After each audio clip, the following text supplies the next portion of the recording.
It is the voice of Indiana County, WCCS 101.1 FM and AM 1160.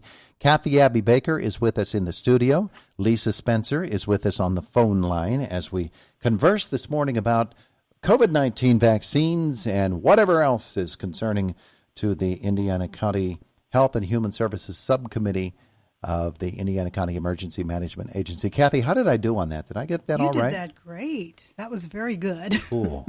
Cool. Our conversation brought to you by Marcus & Mack, a law firm representing injured people. Hi, Lisa. Good morning. It's good to have you both with us here today. Kathy's in the studio. Lisa's on the phone. That subcommittee, Kathy, is a very, very busy thing. And for years, we've heard about it. We've seen it in action a few times. But in this past year, boy, the work has really increased, hasn't it?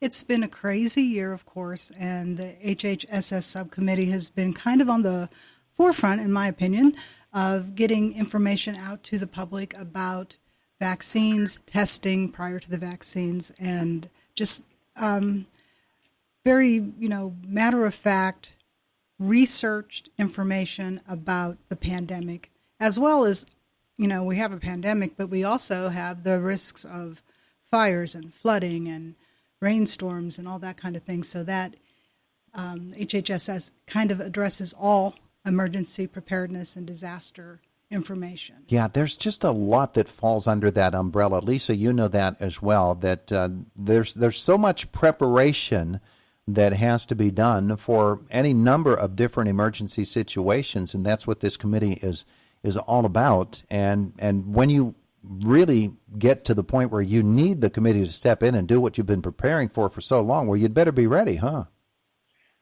Yes, and I think one thing that, people don't really think about on a day-to-day basis is that there's always that preparing behind the scenes, because just what you said, if something happens, we need to be able to activate things very quickly. So whether that be like a PODS, point of distribution for, vaccinations, or if we had to, assemble a group of volunteers very quickly to help out in any form of a disaster, those things always have to be on the back burner so that you're not scrambling when something truly does happen and the need is urgent. Yeah, I guess that's when you say that it goes from the back burner to turn up the heat because you're on the front burner now. Kathy, what are some of the things that are going on right now with the committee? Well, our main push right now is let's get vaccinated, Indiana County, PA, a push to get people to get their COVID vaccine, because the more people get it, the closer we get to that 70% herd immunity, where the mask mandates could be lifted, as well as the restrictions that are going to be lifted on the 31st as far as gatherings inside and outside. But they are still going to be masked. So the more people that get vaccinated, the more likely we won't have to wear the masks. Yeah, and one of the things about that is that we highlight, of course, the clinics that have been held at the KCAC, IRMC doing that with the Pfizer vaccine, but there's also other opportunities with the Moderna vaccine and with the Johnson & Johnson vaccine, and they've all been here in Indiana County. We heard from Tom Stutzman at the Commissioners yesterday about how much vaccine Indiana has gotten. It's there, it's here. And it's just a matter of getting it into people's arms, and some people are reluctant to do that, but we just need to keep getting that message out there. Yes. I think Lisa has some information on some walk-in clinics. Okay, Lisa, you're up. I do.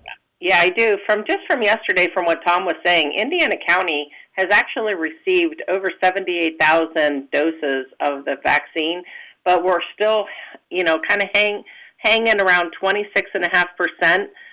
For people getting their first and second shots. So that's a total of both of them. That's lagging behind the other counties between 4 to 6% of all our neighboring counties. So, the one thing that Tom is really trying to get the message out for everything is he doesn't think there's any easier way to get a vaccine except as it is now because of the walk-in clinics. Mm-hmm. And some PCPs may even have them at the office. So a couple of things that are happening very soon. IRMC is going to do a walk-in clinic over at the Chevy Chase Community Center on Monday, May 17th from 10:30 to 2:30. there will also be another walk-in clinic at the Marion Center Community Center on Election Day, so that will be Tuesday, May 18th. And then that will be followed up by a walk-in clinic May 14th, which is a Friday, from 8 to 4:30 over at the KCAC again. So there are plenty of opportunities for people to walk in.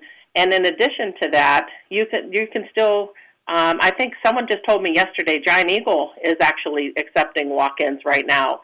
And CVS, Rite Aid, Martin's, they're all receiving regular shipments, according to Director Stutzman. So I agree with Kathy. I think the push has to be, showing people there's value in getting the vaccinations, so we can maybe hit that herd immunity, so we can keep more people safe. Yeah, absolutely. And that is the case. You got to get the message out. And the vaccine is here. That's one thing. I think the messaging is out there. People need to respond to it. And for some reason, that's not happening as much as we would like it to. So it's a good idea, isn't it, Kathy, to just take the vaccine where the people are. I like that idea with Marion Center being Election Day when all those people go and show up there anyway. Sure, getting out to the more peripheral areas from Indiana Borough is great. I do want to say that I've done a whole lot of research on this, and the pros and the cons, the risks of getting the vaccine, the risks of not getting the vaccine, which, in my opinion, it's much, much greater. But I really believe I'm fully vaccinated, and most of my family is, so we feel more comfortable getting together now. I feel comfortable coming in here. I wouldn't have come in here a few months ago when I wasn't vaccinated. But I really believe in it, and I believe in it so much that I'm willing to make a fool of myself on the radio. Oh, my goodness. And sing for you. Lisa, did you know this was going to happen? I did not, but I'm all about spontaneity. Oh, man, I'm shutting up. Kathy's going to sing.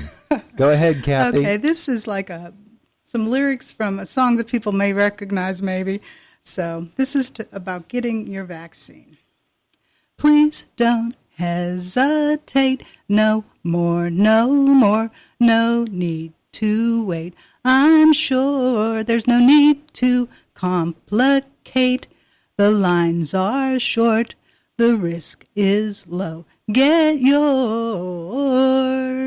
Da da da da da da da. Do do do do do do. Get yours. So there's Kathy Abbey Mraz with us this morning. So when do you embarrass yourself on the air, as you said you were going to do? I'm going to do it again. There's a new video out. This is for kids. Pierce Freelon, and it's about cooties. And I guess there is, when kids get vaccinated, they do this circle, circle, dot, dot thing. So he has a video out with all these kids dancing and getting their shot, and it's circle, circle, dot, dot. Now I got my cootie shot. I got my cootie shot. I got my cootie shot. So, kids out there, get your cootie shot. You've been spending way too much time around children. That's maybe. Actually, not enough time around children. Yeah, Lisa, now you got to do something to top that. Do you rap or anything? No. Okay. Oh, come on. I don't think I can top that, honestly. That was very unexpected, but I loved it. Oh, yeah. Now you're going to put her on the stage when she comes back to the office, huh? Yeah, on top of our obstacle course I made over here, yeah. We've got a lot of things happening. Kathy, that was great. That was fabulous that you did that. And you have fun with it. You make it as light-hearted as you can, but it's such a serious thing. It is. That people really need to buckle down here. And, you're protecting yourself. You're protecting others.